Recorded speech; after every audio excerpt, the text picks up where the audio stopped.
चलो एक और रिवीजन मारते हैं। आ जाओ। सबसे पहले क्या था हमारा, किसके बारे में पढ़ रहे थे हम लोग? सेंट्रल बैंक के बारे में। ठीक है, सेंट्रल बैंक कौन सा बैंक होता है? हर एक कंट्री का अपना एक मेन बैंक होता है। अपेक्स बैंक होता है, इसका अलग अलग नाम क्या है? अपेक्स बैंक या सुप्रीम बैंक। वो क्या होती है? Central bank. हमारे इंडिया में सेंट्रल बैंक का नाम क्या है? आरबीआई। कब बनी थी ये? एक्ट क्या है? 1934। और हमारा आरबीआई जो शुरू हुआ था फर्स्ट टाइम, वो 1 अप्रैल 1935 को शुरू हुआ था आरबीआई। फिर क्या होगा? आरबीआई का मतलब क्या? सेंट्रल बैंक का मतलब क्या है? तो एक डेफिनेशन है हमारे पास छोटा सा। Central bank is the main body, main means apex या सुप्रीम, जो भी लिखना है लिख सकते हो, that controls, operates, regulates and directs. Cord, wide वाला कॉर्ड होता है ना, कॉर्ड, वो control, operates, regulates and directs the entire banking, सारी बैंकिंग सिस्टम और मॉनेटरी सिस्टम को सबको क्या करती है? कॉर्ड करती है। उसको क्या बोल रहे हैं हम? Central bank. हमारे यहाँ सेंट्रल बैंक का नाम आरबीआई। और वहाँ का इंग्लैंड का क्या था? बैंक ऑफ इंग्लैंड था। ठीक है, और उसका फेडरल रिजर्व सिस्टम था, यूएसए का फेडरल रिजर्व सिस्टम था। बोला आरबीआई क्या क्या फंक्शन करती है? तो बोला बेसिकली आरबीआई कितने फंक्शन कर रही है? 4 फंक्शन कर रही है। बेसिकली आरबीआई कितना फंक्शन कर रहा है? 4 फंक्शन कर रहा है। क्या क्या फंक्शन है 4? देखो जल्दी से। पहला वाला क्या था? सोल अथॉरिटी ऑफ, पहला वाला क्या था? Soul authority of issuing currency. Currency बोला है, कॉइंस नहीं बोला। कॉइंस कौन इशू कर रहा है? फाइनेंस मिनिस्ट्री करता है। उस पे वहां इसके उसका साइन होता है, फाइनेंस मिनिस्टर का। और इस पे किसका होता है? करेंसी पे सारे except 1 rupee currency. 1 rupee currency भी फाइनेंस मिनिस्ट्री ही करती है। बाद बाकी सारा करेंसी कौन कर रहा है? आरबीआई। आरबीआई के गवर्नर का साइन होता है। सिर्फ एक ही अथॉरिटी है आरबीआई। इस वजह से हमें क्या क्या बेनिफिट होता है अपने कंट्री को? पहला बात, नोट में यूनिफॉर्मिटी बनी रहती है। नोट के सर्कुलेशन में क्या बनी हुई है? यूनिफॉर्मिटी, क्योंकि एक ही अथॉरिटी है। उसके बाद क्या दिया आपका कि मनी सप्लाई को इजीली, एक ही ऑर्गेनाइजेशन है तो इजीली कंट्रोल किया जा सकता है। फिर क्या दिया? बोला गवर्नमेंट इजीली पूरे इकोनॉमी में मनी सप्लाई को सुपरवाइज कर सकती है। और पब्लिक का फेथ भी बना हुआ है, क्योंकि एक ही ऑर्गेनाइजेशन, इसलिए इसमें पब्लिक का फेथ बना हुआ है। और क्या दिया? Stabilization value of currency. Stabilization value of currency का क्या मतलब होता है?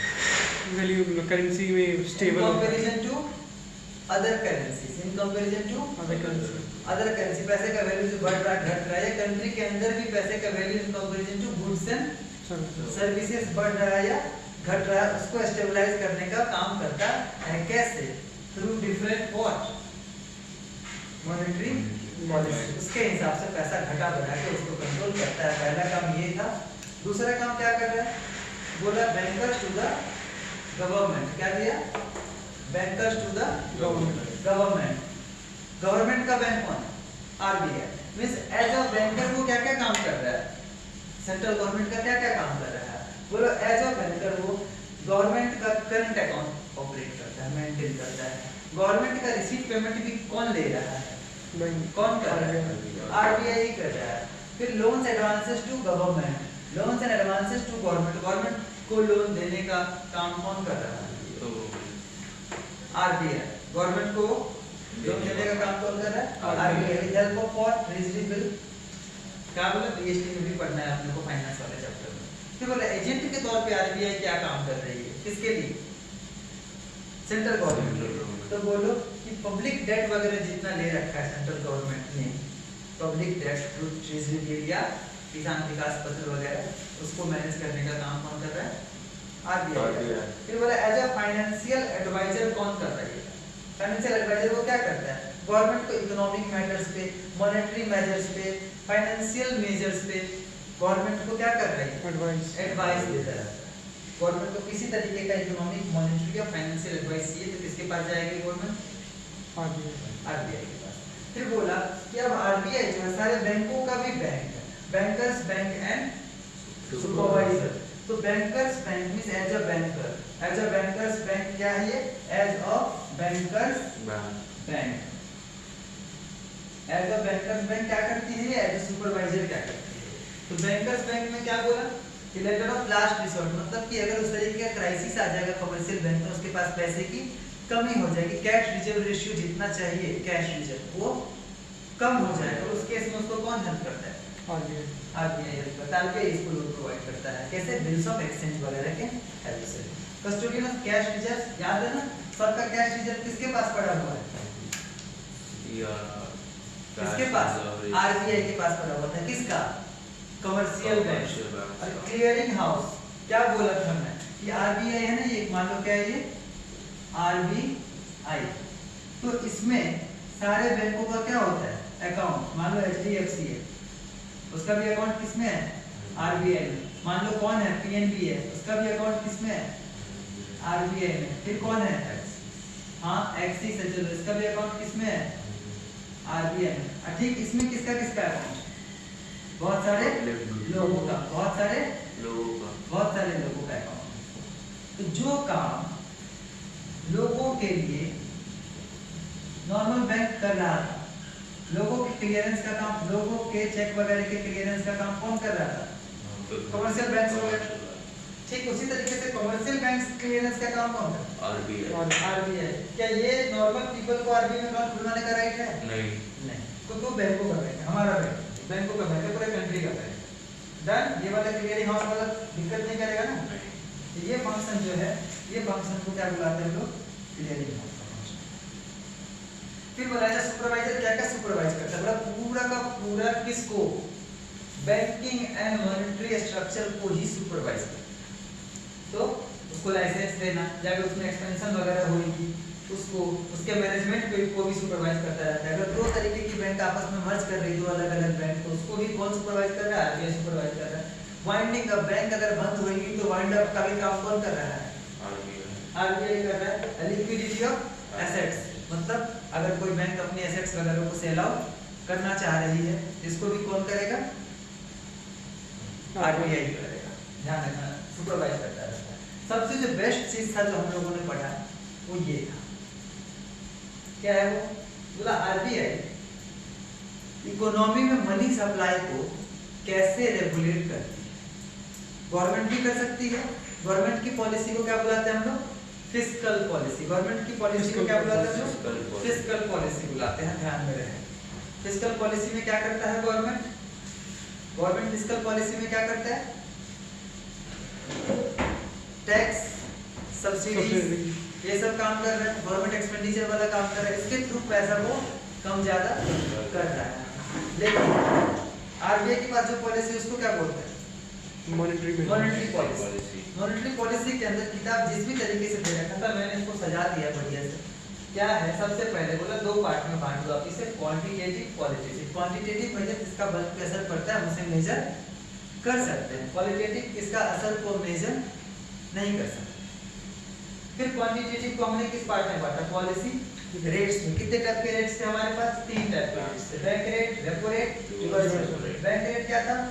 बैंक रेट जो रेट थी जिस रेट पे आरबीआई कमर्शियल बैंक्स को लॉन्ग टर्म लोन प्रोवाइड करता है, जब ये रेट बढ़ा देती है तो क्या हो जा रहा है? लोन महंगा मिल रहा है कमर्शियल बैंक को, कमर्शियल बैंक आम आदमी को लोन महंगा दे रहा है, तो आम आदमी लोन कम ले रहा है, तो इकोनॉमी में मनी सप्लाई कम हो जाएगी। ठीक बिल्कुल वैसा ही रेपो रेट भी है आपका, लेकिन ध्यान रखिए repo rate short term loan जो आरबीआई प्रोवाइड करती है कमर्शियल बैंक को, उस पे ली जाती है interest rate. Reverse repo rate जब कमर्शियल बैंक आरबीआई में अपनी डिपॉजिट्स रख देगी तो आरबीआई जो उसको रेट ऑफ इंटरेस्ट प्रोवाइड करती है उसको रिवर्स रेपो रेट कहते हैं। मान लो आरबीआई ने रिवर्स रेपो रेट बढ़ा दिया तो इससे क्या होगा? कमर्शियल बैंक अपना पैसा आरबीआई के पास रखेगा, कमर्शियल बैंक के पास पैसे की कमी होगी, फिर क्योंकि आरबीआई के पास चला गया तो क्रेडिट क्रिएशन को कम करेगा, इकोनॉमी में पैसे कम हो जाएंगे, और दूसरे के केस में वाइस वर्सा। पॉलिसी रेशियो दो टाइप का था, cash reserve ratio, statistic liquidity ratio, लेकिन ध्यान रहे इसको लीगल रिजर्व रेशियो भी कहा जाता है या वेरिएबल रिजर्व रिक्वायरमेंट भी कहा जाता है, इससे घबराना नहीं है, आपको अंदर में दोनों ये देखना है। सीआरआर बोला क्या था? सीआरआर कमर्शियल बैंक अपने demand deposit, term deposit, demand deposit means net demand deposit, और टर्म डिपॉजिट का एक फिक्स परसेंटेज कहाँ रखती है? आरबीआई में रखती है। ठीक है, उसको क्या बोलते हैं हम लोग? Cash reserve ratio. जो कमर्शियल बैंक को अपने नेट डिमांड डिपॉजिट और टर्म डिपॉजिट का जो परसेंटेज कमर्शियल बैंक्स को अपने पास रखना पड़ता है, that is called statutory liquidity ratio. जब जब ये दोनों रेशियो बढ़ेगा, कहीं ना कहीं कमर्शियल बैंक के पास क्रेडिट क्रिएशन के लिए पैसों की फ्री मनी जो है, एक्स्ट्रा मनी, उसके उस पैसों की कमी हो जाएगी। ध्यान रहेगा, उस पैसों की कमी हो जाएगी। तो क्या होगा, क्रेडिट क्रिएशन कम करेगा वो इकोनॉमी में, तो कैसा कम होगा, गिर जाएगा। फिर आगे की कहानी क्या है, ऐसा लागू भी वही कहानी थी, उसको अपने ही पास रखना पड़ेगा, फ्री मनी नहीं बच पाएगा तो वो क्या होगा, आगे देने का पैसा क्रिएट नहीं कर पाएगा। ओएमओ ओपन मार्केट ऑपरेशन में क्या बताया कि सिक्योरिटीज बेच देती है आरबीआई ऑन डिस्काउंट, डिस्काउंट का मतलब 100 का 98 पे 95 पे ऐसे बेचते हैं, इसको कहते हैं ऑन डिस्काउंट सेल करते हैं। तो एक सिक्योरिटी बेचा तो मान लो 95 रुपीज आ गए, 25,000 की एक ट्रेजरी बिल होती है, ट्रेजरी बिल का मिनिमम वैल्यू क्या है 25,000। तो उसको अगर आपने 5% 1% डिस्काउंट पे बेच दिया, उसे आपने क्या किया 1% डिस्काउंट पे बेच दिया, तो फिलहाल तो वो सिर्फ कागज का टुकड़ा गया है इकोनॉमी में, इकोनॉमी से आ गए 99% पैसे, मतलब 100 रुपया का था, अगर मान लो 100 रुपया का है तो 98 99 आ गए। अभी तत्काल हमने इकोनॉमी में पैसे क्या कर दिए, डिक्रीज करा दिए, है ना, और अगर बाद में वापस रीपरचेज कर लेंगे तो इकोनॉमी में पैसा चला जाएगा। फिर क्वालिटेटिव में क्या था, मार्जिन रिक्वायरमेंट। मार्जिन रिक्वायरमेंट में क्या बताया कि सपोज आप अपना कोई प्रॉपर्टी का कागज लेकर के जाते हो बैंक में लोन लेने, तो बैंक क्या बोलती है पूरा वैल्यू का आपको लोन नहीं देती है, बैंक कहती है कि हम 20% या 30% मार्जिन काट करके आपको लोन देंगे अपने सेफ्टी के लिए। तो अगर बैंक 20% लोन दे रही है आपको 20% मार्जिन काट के, तो आपको 80% लोन मिल रहा है, 10 लाख में से 2 लाख कम करके 8 लाख मिल रहा है। अगर बैंक 30% मार्जिन काट रही है तो आपको सिर्फ 7 लाख लोन मिल रहा है। तो यहाँ से क्या समझ में आ रहा है कि अगर आप मार्जिन रिक्वायरमेंट को बढ़ा देते हो तो लोन क्रिएशन कम हो जाएगी, इकोनॉमी में पैसों की कमी से कमी होगी। अगर मार्जिन रिक्वायरमेंट घटाते हो तो इकोनॉमी में लोन ज्यादा जाएगा, इकोनॉमी में पैसे बढ़ेंगे। अब बात उठी कि पैसा बढ़ाना घटाना क्यों, तो इकोनॉमी में अगर इन्फ्लेशन काफी हो रखा है तो मैंने बताया चाबी को टाइट करना है, इसकी इकोनॉमी को चाबी को टाइट करेंगे, पैसे को कम करेंगे। तो ये सारी चीजों को टाइट करना है, मतलब bank rate, repo rate, reverse repo rate, CRR, SRR, सबको सबके रेट को बढ़ा दो।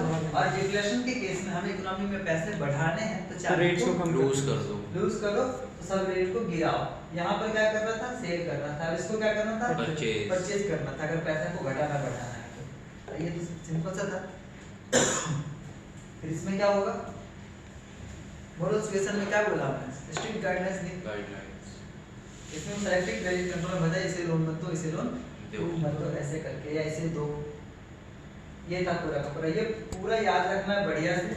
इस और ध्यान रहे इस चैप्टर के अलावा सेम टू सेम डिट्टो कहाँ पे दिया हुआ है, एग्रीगेट डिमांड एक्सरसाइज है चैप्टर नंबर 9 या कुछ वैसा है, उसके लास्ट में फिर से 3-4 पेज वहाँ का भी काम हमने कर लिया। ध्यान रहेगा ना, बढ़िया से याद कर लेना। अभी मैं फोटो खींच के डाल देता हूँ।